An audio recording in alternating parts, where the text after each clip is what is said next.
that moment when your child has clearly made a mistake, but instead of owning it, they blame the floor, the universe, the teacher, or even you? Yeah, let's talk about what's going on there. If you've ever tried to help your autistic child see that they made a mistake, you might have ended up in a meltdown, a shouting match, or even a total shutdown. You weren't trying to blame them. You just wanted them to see it, and instead it turned into a war. Maybe your child did poorly on an assignment, and instead of owning it, they said that the teacher is terrible. Or they dropped a glass and insisted the floor was the real problem. Or, and this one can be really scary, they took something they weren't supposed to and blamed you for not buying it for them. These aren't just deflections, they're protective moves. So let's unpack why your child may struggle so much with being wrong and how you can respond in a way that builds growth instead of guilt. So here are a few reasons why it can be really hard for an autistic child to admit that they're wrong. For many autistic children, life can feel like a constant stream of corrections. How they sit, how they talk, how they move, how they think. So that by the time they actually mess up, they're already on high alert. So the blame response can be a shield. Another issue can be that they might just not see a middle ground. If they didn't mean to hurt someone, then they didn't hurt someone. If they thought it was fair, then it was. Your input isn't just a second opinion, it's an actual threat to their internal logic. Another reason could be a reduced sensitivity to how they're perceived. Many neurotypical children self-correct because they care about how they're perceived. But if our autistic children don't care as much about peer approval or they don't notice social cues, they may not be as moved by the expectation of accountability. And sometimes the refusal to admit fault comes from a deep fear. If I'm wrong, I'm bad. For these children, it can be safer to believe that the rules are unfair than to believe that they broke one. Let's talk a little more about rigid thinking. For some autistic children, once they've landed on an explanation, even one that's totally incorrect, they genuinely can't see an alternative. It's not stubbornness, it's not defiance, it's a rigid thinking pattern that protects their sense of order. If they believe that the assignment was unfair or that the glass broke because the floor is slippery, they aren't trying to dodge responsibility necessarily. They may truly see the world in that way, in that moment, and questioning it can feel like losing their grip on reality. That's why sometimes even gently saying, "I don't think that's quite what happened," can feel like an attack. You're not just challenging a detail, you're challenging their entire logic structure. And for some kids, that feels terrifying.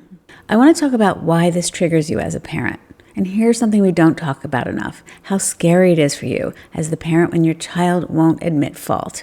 Because you're not just frustrated, you're worried. You're thinking, if they can't take responsibility for breaking a toy now, how will they ever take responsibility as a teen or as an adult?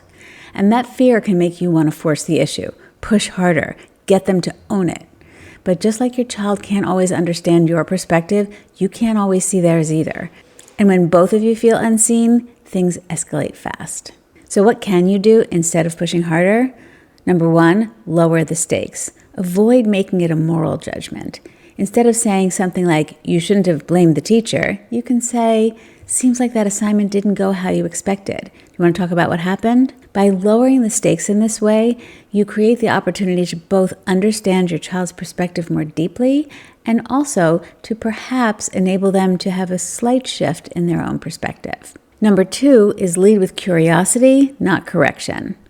You can ask your child something along the lines of, "What did you think was going to happen there?" And it's important not to do it in a way that has, passive-aggressive blame in there, but more genuinely curious, really wanting to understand what they thought was going to happen, or what made you think that what you were doing was okay, right? That's a decent question to ask because they may have an explanation and it may give you insight into their thinking, or by not being able to come up with an answer, they may be able to shift their perspective a bit. You can ask them, is there another explanation that could also be true?